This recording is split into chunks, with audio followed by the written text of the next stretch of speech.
One of the hardest parts of a career crossroads is that the truth often begins quietly, not as a dramatic breakdown, not as one big revelation, not as a moment when everything suddenly becomes obvious. It often begins as a signal, a shift in energy, a reoccurring question, a growing sense that something about your career life still works, but does not feel the same. And because those signs are often quiet at first, many women override them. They explain them away, minimize them, outwork them, tell themselves they're just tired, just stressed, just in a rough season.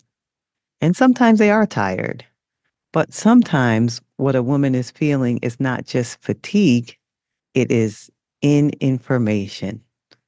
Information about misalignment, information about what no longer fits, information about the growing distance between outer success and inner truth.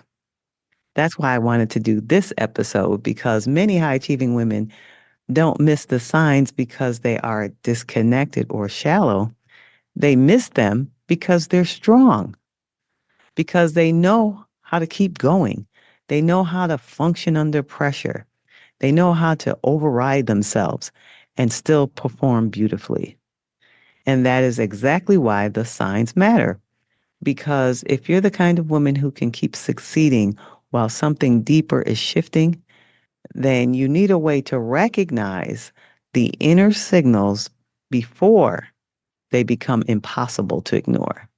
And that's what we're going to talk about today, the inner signs women override at a career crossroads, why they're so easy to dismiss, and why learning to respect them may be one of the most important things you do this season. Welcome to another episode of Leadership Purpose with Dr. Robin podcast. I'm so glad you're here listening into the podcast. I say it all the time. I will continue to say it. I really appreciate you for listening in and helping us get ranked in the top 5% of all podcasts globally, according to Listen Notes. So I really appreciate you. All right. As you may know, if you have been listening for a while or if you are new to the podcast, this is a space where we talk about leadership, purpose, identity, and the deeper questions thoughtful women encounter as their careers evolve.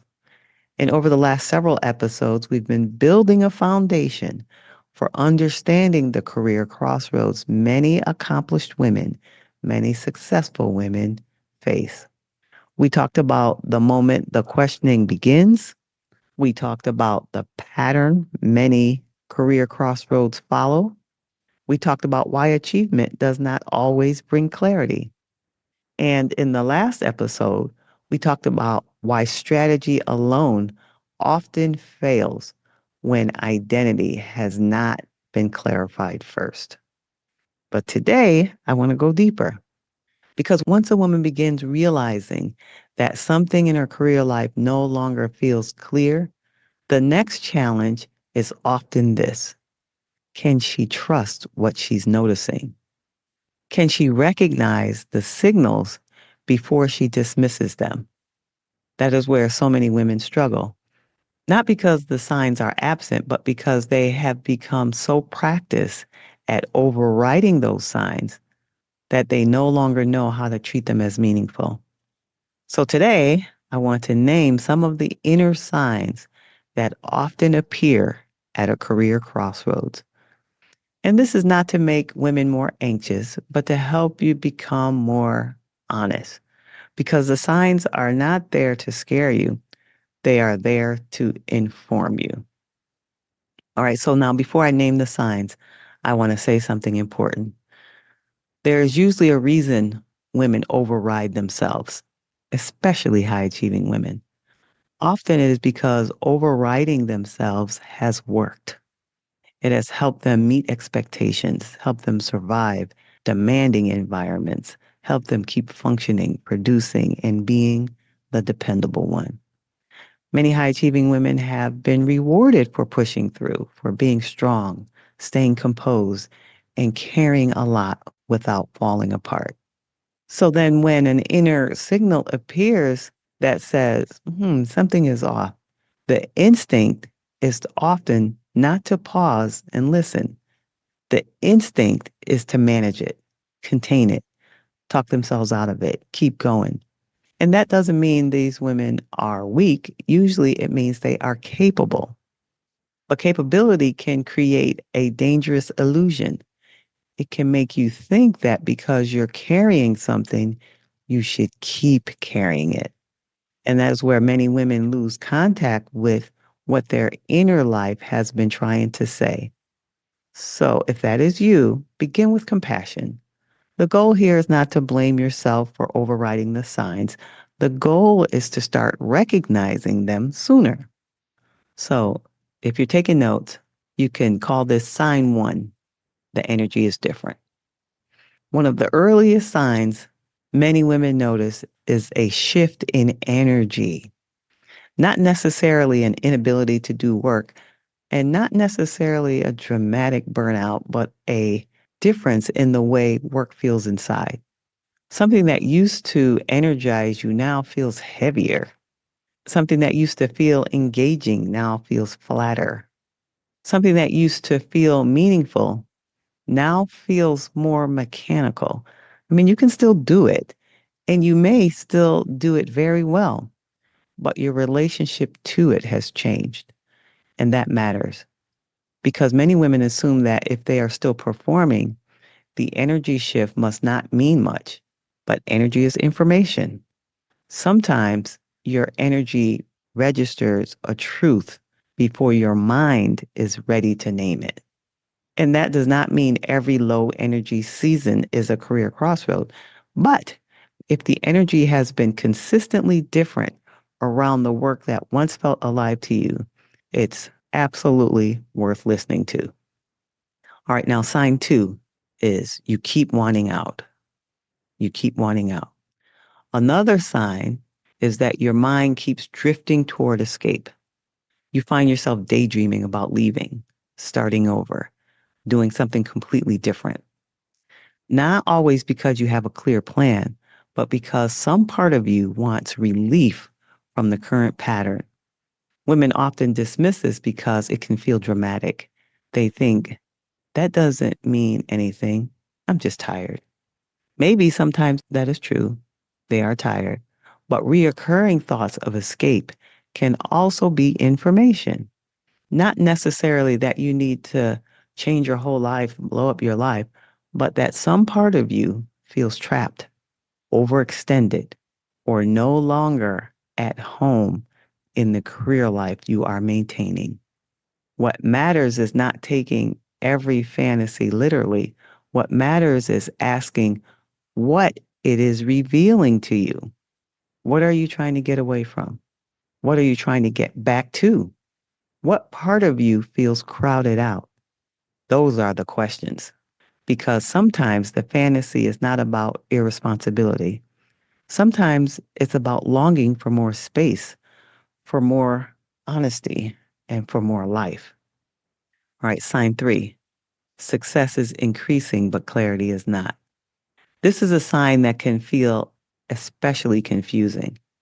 You're doing well, maybe even better than ever, more visible, more trusted, accomplished, and yet, instead of feeling more grounded, you feel more uncertain. That contradiction can really shake women because success is supposed to clarify, right? But sometimes increasing success makes the deeper misalignment harder to ignore. The gap between what is working externally and what is unresolved internally becomes more visible. You start wondering, why do I feel less settled when on paper things are going so well? And that's not a minor question. It may be one of the clearest signs that your deeper issue is not achievement, it is alignment. And noticing that is not being ungrateful, it is awareness. Okay, now let's go to sign four. Here's sign four. The old motivators are losing their power. This sign is that the things that used to really drive you no longer move you in the same way. Recognition does not energize you in the same way. The title does not pull you the same way. The next step does not automatically excite you. The old motivators begin losing their grip. This often surprises women because they may have built much of their career around those motivators: achievement, progress, advancement, visibility.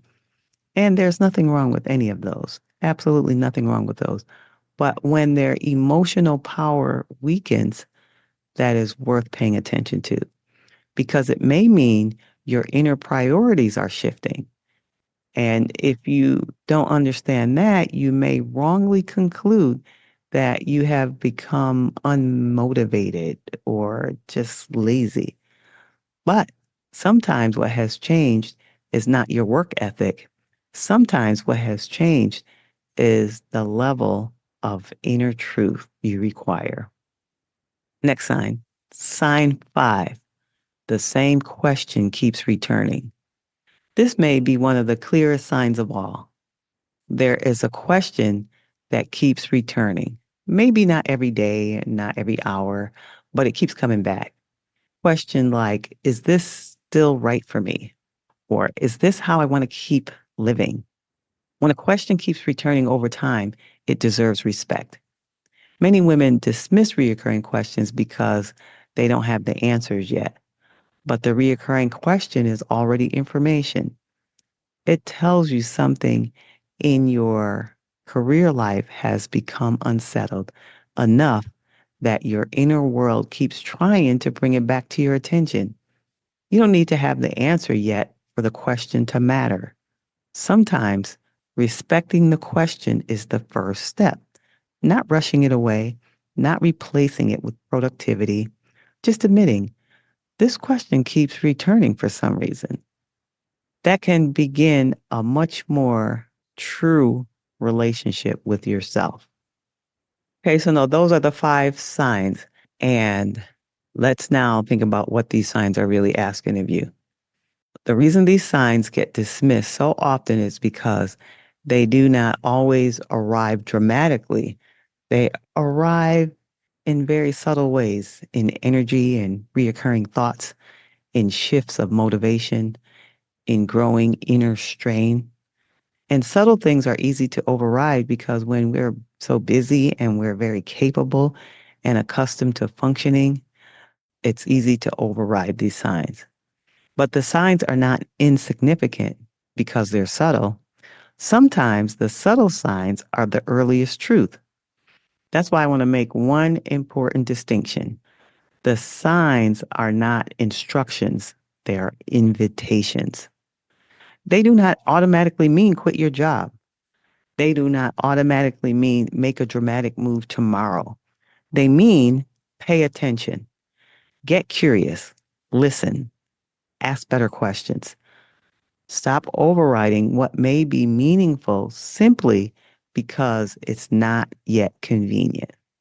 Often, the first move is not external, it is internal. It's telling the truth, it's admitting something in me has been trying to get my attention. That's very different from acting rashly. Listening is not the same as blowing up your whole career life. Listening is what gives your future action more truth. So here's what it looks like to start listening again. It looks like pausing long enough to notice patterns instead of dismissing isolated moments. It looks like asking, what have I been feeling consistently? It looks like paying attention to what drains you in a deeper way and what still brings a sense of life. It looks like taking reoccurring questions seriously. And maybe most importantly, it looks like replacing self judgment with self observation. So, not asking the question, what's wrong with me, but asking the question, what is happening in me? That one shift can change a great deal because judgment makes women tighten up. Observation helps them see, and seeing is often the beginning of clarity. All right, so now before we close, I want to leave you with a few questions just to reflect on. What signs have you been minimizing because they felt too subtle to trust? Where has your energy changed, even if your performance still looks strong? What question keeps returning that you've not wanted to fully sit with? Where have you been telling yourself you're just tired when something deeper may be asking for attention? And what would change if, instead of treating these signs as inconveniences, you treated them as information? Sometimes the beginning of clarity is not an answer. Sometimes it is finally respecting the signal. All right, so now in our next episode, we're going to move into one of the deepest layers of this whole conversation. Because once a woman starts recognizing the signs, the next question becomes, what exactly am I trying to get back to? So, in the next episode, we're going to talk about identity and why many women at a career crossroads are not being asked to invent themselves from scratch. They are being asked to reconnect with who they have always been at the deepest level. So, if you are in a season of questioning, I want to leave you with this. The signs you have been feeling may not be weakness. They may not be that you're ungrateful. They may not be overthinking.